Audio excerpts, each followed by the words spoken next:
Hello everyone and welcome back to round 3 of the GP Bikes Road Racing Championship. Now today we come from Australia and New Zealand. We have today Bathurst Mount Panorama, as some we will know of first, as you can see him here climbing up the mountain section. And later on we have Akaroa TT. Now that is a bit of a weird one. We'll get to that later. We'll talk first obviously about the track one at the moment. And as obviously you can see on screen, the really tricky track this is.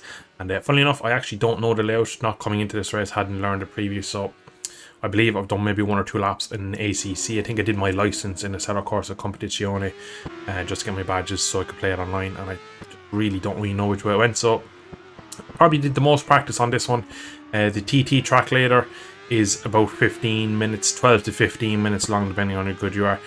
In a week, trying to learn 2 tracks was an option, so I didn't even play the other one at all, but we'll get to that later. Here we are in qualifying, and you can see currently P7, 3.3 off. Now this is the first kind of short circuit track, so I was kind of hoping I'd be able to make the difference here and it would kind of suit me a bit better, but from probably about this part of the track up the hill, couldn't really get the bike set up working as well as I'd like. Again, didn't have as much time as well to dial the bike in, so there's a bit of that where I'm just missing a bit of the setup, and I felt through pretty much the next series of corners. Definitely just right, very easy here. There's a bit of ripples there, you could lose the front. This Honda is notoriously bad for changing direction, so you're slowing the change direction, and through here there's a lot of G'ing out and bumps and ripples through all this sector here, so you end up getting a little bit nervous. You can see the bike kind of dancing, and I'm on my fastest qualifying lap here and I'm just throwing it in and hoping for the best. And then of course you go back down the hill and it's right left the whole way down, so you're really pushing the boundaries. And yeah, it's a really difficult track, and I had traffic in a couple of my laps, so the fact that we've only 20 seconds left, this is going to be my last lap in qualifying, and I knew it, but we really have to push on. And so far it's actually been a pretty clean lap. There's been 1 or 2 slight mistakes, and what I have noticed from just this weekend alone here in Mount Panorama, that this Honda is actually down. I had kind of maybe hinted at it in not the Northwest, it was Tandragee, that we felt like maybe we're just down a slight bit of power, and you would see in the races here that we're not too bad, but we definitely are missing a small bit there. So in terms of racing, I don't think it affects me that much over 1 lap, because usually when you have a little bit less power, you get off the corner nicer, because you can use the less power to kind of get more out of the corner, and I feel pretty strong in the heavy braking zone just into the last corner there. Feel beautiful into the last corner. I come now. Qualifying is done, 3.3 off, down in P7, and we go front row. So absolutely pulled it out of the fire at the end. Fastest ever lap around this track by quite a margin. Again, I'm always, when I've done lots of practice, you'll see I'll never kind of do my PB in a race server, so you can kind of always tell when I'm not really up to speed when my qualifying lap times are my fastest laps.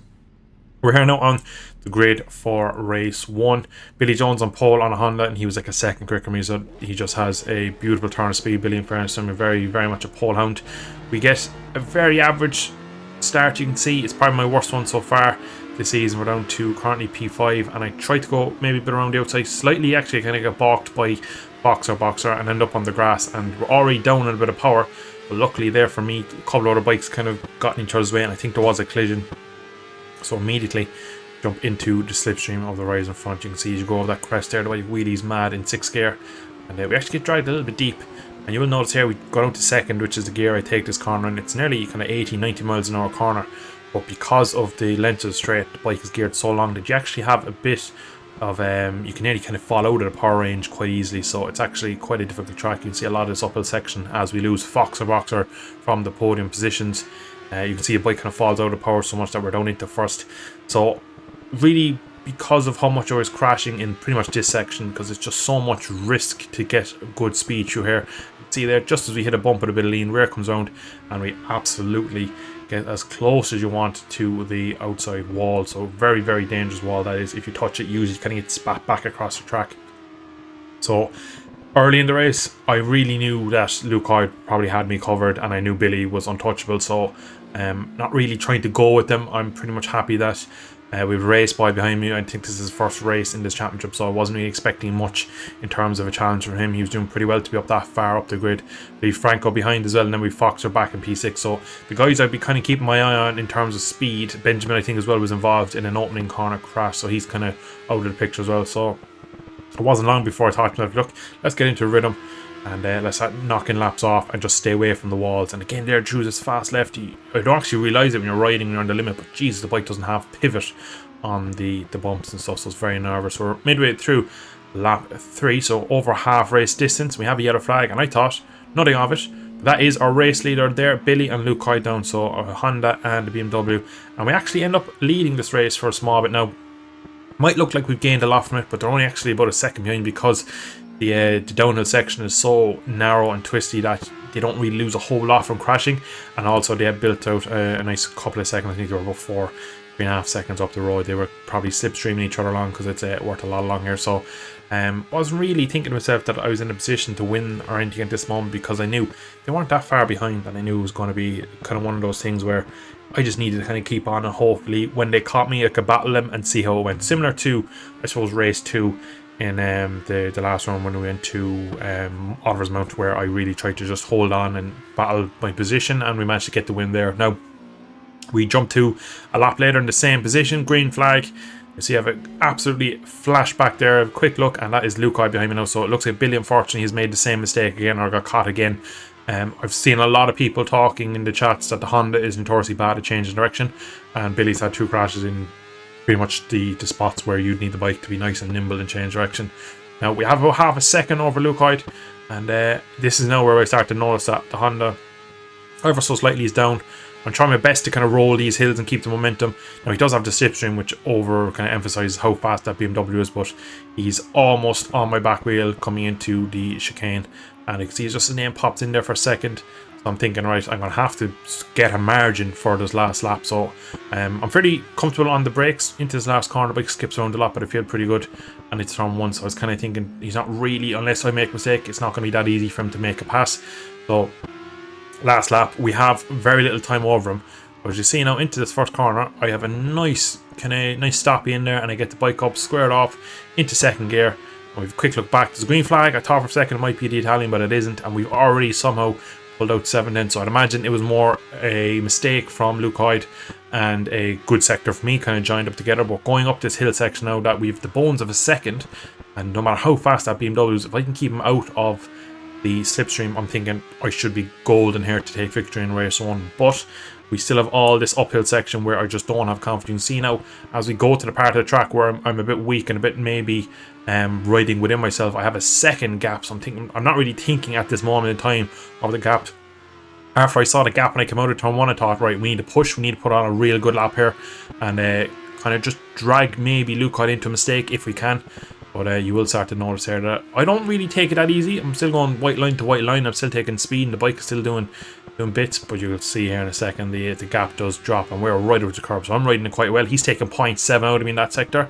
And I think going down the snaking section here as we go back downhill, it is very, very easy to gain on someone in front. You can kind of use him as a marker. So at this point in time, I hadn't realised he was that close. But again, it was all about this next left-hander here. I just wanted to prioritise my exit. We have a small bit of a snap, take a bit of a late apex and square it off. But at this point, I'm pretty happy. We'll see. We have a quick look. Again, another green flag. I thought maybe it's him, but we'll see here in a second. He's a good way back. I stay right, try and break the slipstream. That was a long way back. He's about 4/10 back. And again, we get a bit of wheelie, but I'm pretty happy that I've gotten the most out of this straight. And look at the overspeed. He takes so much speed and goes to the outside of the track. And in fairness, he brakes really late, does go a bit deep, but I thought I could square him off. But in fairness, he's done a very good job. Now it's all about the run to the last corner. And even the slipstream here don't really seem to be picking up anything. We brake really, really deep. The bike is protesting, and unfortunately, it's not going to be enough. He has slipstreamed me into the chicane, which I was kind of aware was a possibility. But man, the overspeed he got from the slipstream and that BMW in clear air is running really, really fast. So race 1 is a podium for me. We end up second behind Luke Hyde, which overall is a really good result. So here we are now for race 2, again on the front row along the 2 guys that were battling in race 1. And you see here in a split second, unfortunately, it looks like Billy Jones, just as the lights come on, he does blink and looks like he does lag out, unfortunately. We go for a clutch start this time. We try and get the benefit, and we get a very good launch, and then a kind of clutch grabs and it bites, and I end up kind of going nowhere. It looks like I'm not too sure what happened with Ben. He just rides into the back of me. Can easily be done at the start of the race, but we have managed to get the whole shot. So after having a decent speed and kind of consistency in race 1, I was like, brilliant, this is great for me now. so he can get away. But unfortunately, I have a quick look behind him once again. It is the Italian on the BMW behind, and he immediately goes for it, which is really brave of him, but in fairness, he does get it done. Again, he just has such a great run and picks up the slipstream, and that BMW has absolutely no problem getting the move done. Now, at this point of the race, it's lap 1. We already look like we've lost Billy. Fox the Boxer doesn't look to be having too good of a weekend here in Australia, so I'm thinking to myself, we just need to kind of maybe just shadow Luke Hyde as long as we can. I still reckon, even though in race 1 we kind of maybe shared some of the different sectors over the lap, I still feel like I can kind of compete with Luke Hyde. So at the moment I'm kind of just trying to stick with him and see where the race goes through this part of the section. It's either he's way more comfortable than I am, or the bike setup, or just the bike in general. One of them kind of 3 things is giving him so much more speed through there, and he goes a little bit kind of narrow there in the entry, so that gives me a couple of bike lengths. And you kind of see what I was talking about in the previous race, where you have someone in front, it's kind of just easy just to nibble away at the gap. And now after making a lovely move and a slight mistake, and we're pretty much right back with him. So I'm very interested in this point here now, because this is the first time I've been behind the BMW. Will I be able to stick with it? I've gotten a much better exit, I feel, and we're sitting in the slipstream, so we're going to see now what the actual difference is. I've been in slipstream, I'm all up to 6th gear, and we pull out and we just go kind of nowhere, and we've had the run and we probably get a bigger wheelie, but even with the run from the slipstream, I can just about stick with him alongside him. We kind of go for the similar line he does in race 1 to take the lead, and we once again are back in front. He goes around the outside, but I just kind of lay the bike across him, because I know the corner on the exit just tightens as you get out of the corner. So one of those ones where it's very difficult to get back through on into the last corner, and we keep the lead for the end of lap 1. So everything was rosy at the end of lap 1 in race 2. I was looking forward now to another probably full race battle with Luke Hyde in here in this very difficult racetrack. We cut now to the middle of lap 2. We managed to keep the lead. We've actually pulled a small bit up the hill again, but unfortunately a bit of a reflex spasm there, just turned into the wall. Not really sure what happened.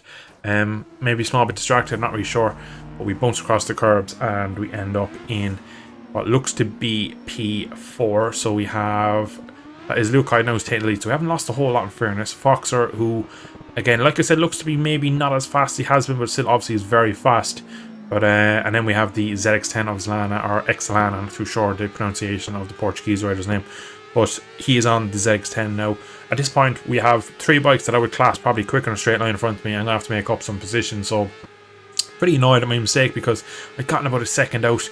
If I could have kept that going down the hill, I'm out of slipstream, and we maybe could have had a chance at keeping Luke Hyde behind us. But you can see here now we pull a lot into the heavy braking zone. We're pretty strong. We have a very nice feeling with this front end. We pull a decent chunk of time back on the ZX10. You'll see here into the last corner. He's a quick look back, I think, there, and we're again just nibble away at the gap into turn 1, and we're pretty much back with Zlana and Foxer on the Jigsaw. So into turn 1 again. Look, we've got a great run, and I'm feeling fast. I feel race 2 is always better for me. Race 1 I ride tight, just because it's the first race. You don't know kind of how the race will play. With race 2 I feel like I can attack and push more, and you probably noticed that pretty much in every round we've gone to so far. That race 2 I usually perk up and show a bit of performance. Heavily in the slipstream here, and to be honest, absolutely had no gain really on the ZX10. The kind of gain was when we got on the brakes and started to pull it down, and we're starting to go back up the hill now. I'm starting to angle a move, and Fox the Boxer has an almighty tank slapper, knocked every pad back in the bike, and unfortunately hits the deck, and that kind of catches me and Zlana pretty off guard. We both had to take avoiding action, and that leaves us slide past the ZX10 rider up the hill. And now we're back to P2, but we have kind of 2 seconds, 3 seconds now to the race leader, who's comfortable out in front. Small mistake here now at the worst point on the track for me. We're building a bit of a gap to the rider behind, and then we make a nice mistake. He waves at us, which, not gonna lie, at the time was like showing red to a bull, so I was making sure whatever I did, I was going to go up the inside of him or around the outside. So we go around the outside, throw a bike across, pinch him, and we brake deep, because at the time I just remember thinking, right, you've just put his target on your back, and you can see the kind of the reaction from the bike as we changed direction there really upset the bike, and we managed to just hold the position, and thankfully he didn't ride into the back of me with that kind of weird ping from the front end as we changed direction. But as we end lap 3, we are back into P2. So far this race, it looks like it's going to be one of those ones where we're going to just follow him home. Lap 5 here, make a small mistake at the top of the hill, and then that just puts us offline, and then the bike starts skittering away. So any time we had pulled away from the ZX10 is gone, and here he is now in front of us again. So we're going to have to try something down this hill, and again look straight out back right with him. So I feel much faster than the Kawasaki, but just don't know if I'll have the legs on him to be able to get the run out, because I feel like he maybe was a bit lenient with me in terms of maybe being, I think I probably a bit bullied him when I turned across him and he just rolled, whereas I think if on the last lap he wouldn't really give me that kind of luxury of rolling. So we kind of get a bit of a weird bounce here, and we're kind of struggling to get to slipstream, and we are gaining. We tend to go to the left again, just thinking maybe if we can pull around it, but again nothing on him. I'm barely keeping with him with the slipstream, and we actually are pretty poor through the kink. I kind of turned in a bit too late. Again, very strong on the brakes, and I'm thinking, right, he's gone a bit deep, we're going to square off this one and go for the last corner. But we touch the curb, and that gives us just a bit of understeer, and then we go wide, and that is basically it done. At this point, we're not going to catch him here. It's going to be a big mistake from Zlana if he is going to throw this one away. But in fairness to him, he has got it done. Very good result to him for the Kawasaki team as well. So P2 for him, P3 for me. We keep our podium streak up, which for me is a really good kind of bonus, because again, coming into this one, wasn't really sure. There was a lot could have went wrong. If you think back to my qualifying lap, it was a lot resting on that. And we're going to jump just straight into Akaroa. It is the time trial. Now, I showed the qualifying times there. It's a 15-minute lap. I haven't showed you anything of it. We had so many issues with people lagging out here. You're about to see it in a second here now, that people will basically despawn on the grid, just like that. Lights come on, and already this time I think we had like 3 restarts. But we have so many restarts, so you just don't know what's going on. So we end up getting a start here, and again, we've already had this little situation where we've nearly started a few times, and it's been like the game is run, or the race has started. We end up riding up the inside. Me and Fox unfortunately collide, and it was just kind of pure frustration, this one for me, because the race had started, it got restarted, it got reset, people were disconnecting. It was just so messy. To the point when we actually got the start, I was kind of just like already kind of wound up, and then that mistake into turn 1 where I go for a gap that probably wasn't really there. I think Foxer didn't see me, didn't expect the run I got in him. So apologies to Foxer. It was a bit messy from probably both of us, but I'd say as the rider behind, I could probably have rolled faster. And but again, I just felt like everything was building. It was just each time we got to the grid, then we have to wait another 2 minutes, and it was like, Jesus, come on, we have a whole lap of this place to do. It's a pretty long racetrack. It's going to be pretty hard to kind of show off this track. We're going to kind of speed up a lot of it just to show off the lap of it, but a lot of people here are a little bit reserved at the moment at the start. There's lots of crashes. It's basically a road, and you can see Billy Jones there. He is in this race after lagging out in the last one, so we're making our way back up. Because Max HUD is so kind of bungy, we don't know what position we are, so it won't be till we've hit the first checkpoint, which is like a minute or two into the lap, that we'll actually see where we are on track. And it's looking like now currently we're second, which I don't believe, because you can kind of see there's been so many bikes. I actually believe I'm third, and you'll see in a second yellow flag in front, but unfortunately we don't come across any bikes at all. So you can see how literally it's just a mountain road, really. It's really twisty, windy. First second, barely getting out of any gear. It's a bit kind of Mickey Mouse for me. It wasn't really enjoyable. This is Ben here. He stands right up, and we almost kill him. I think we had the same incident with him in Tandragee, where he crashed in front of me and we just skimmed past his standing up rider. But up to P2 now. So again, we're looking like we're on for another podium. First crash for me, a good chunk of the way into the race, and you can see that dark patch of tarmac. Not too sure if there's some weird kind of texturing or some weird collision, because I actually think I did that in my qualifying lap as well. Ben also didn't know where the track was, so I pushed on, managed to repass him, and yeah, that was pretty much it for this race. We're then left with a bit of a gap to Ben. He had a few crashes, I had a few crashes, and really there was not much else happened in this race. It was only one lap because of the length of the circuit, and we do have 2 races here, so I just try to, you can see even at full speed here rolling along, it looks like we're going pretty slow. We're barely getting out of 100 miles an hour in a lot of places. We're just kind of rolling through these corners, just keeping on the centre line, keeping ourselves out of trouble, and we come now to the final corner, and it's going to be 3 from 3 in terms of podium, so fairly decent overall. Again, we're keeping good results considering not really a racetrack that I would consider myself to go quite well at. So Luke Hyde has done the treble, 3 from 3 so far from the Italian. Foxer gets back on the podium, P2. And we jump now to the final race of the video, and you bet your bottom dollar more people are going to lag out. And unfortunately, not too sure why this happens. But yeah, we have lost more riders now. I was determined not to kill Foxer in the race launch this time. And it looks like we get a much better start there than Bunta, who's running a special livery for his 100th race. This time we get even better launch. And thankfully, we managed to get past Foxer without killing him this time. So overall, a better start to this race. But the racetrack is so long that you can kind of push for the first kind of 4, 5, 6 corners. And that's kind of all I can really remember. And then after that, it's just windy, twisty. And there's a couple of trees and a couple of little maybe landmarks that just set us apart. And already the BMW of Luke Hoyd is just pulling alongside me. I'm not really geared very well here. I'm on the limiter pretty early because most of this track is so slow. First, second gears, I mentioned that you want the bike kind of in the lower gears and kind of have a bit of pull. And we did quite well there not to crash. Same with Luke Hoyd really. I just touched the dirt there and I thought to myself, oh, we're pushing our limits here. And Foxer Boxer, who's really quick around here. I'd imagine just that I guess he did a good bit of practice, or else knew this track previously, because his pace was ridiculously fast around there. So straight away we're losing out immediately to BMW in front of us. I think again just track knowledge is really catching me around here, because I'm not able to attack the track as much as I will and would have wanted to. And yeah, you can see already we're making mistakes. And I just, to be honest, look, Foxer is quicker than me. I'd rather be behind him and follow him. And yeah, so first big mistake. And you know what, at this point, no, I'll be honest, I was kind of just like fed up with this place. I was like, come on, it's a whole race to get through. And I just kind of lost the head. The interest in this track had gone. It's one of these tracks where I just don't know where I'm going, so I'm kind of just riding poorly. And then we make this sort of mistake where it's just stupid. And I just kind of got to myself like, right, the podium is gone here. We unfortunately do kill Ben, unfortunately, and then we ride up this kind of berm here and get ourselves back on track. But we've been passed there by a few riders, and I'm just thinking, right, I have a whole 12, 13 more minutes of this torture to do. And it then kind of clicked to me. It's like, no, let's kind of buckle down here now. Let's start to not give up. Like, we've gotten 3 in a row. We could still catch Adrex, who has made a mistake there and rode up the side of the mountain, and thankfully managed to avoid him as he came back down and get up into P3. So now we're in P3. So I'm thinking, right, let's keep pushing on. Let's not let the head drop. Let's try to keep high spirited. We've done well. We've been pretty clean, consistent, all race meetings so far. We do end up catching Luke Hoyd much later in the race. He's had a couple of crashes in a row. Now again, he's much quicker, so the fact we made up into P2 didn't really faze me. I'm thinking, right, he's going to find his way back past me like he did at the start. So we're going to just see, can we go for a few kind of kilometers, I suppose, without being passed.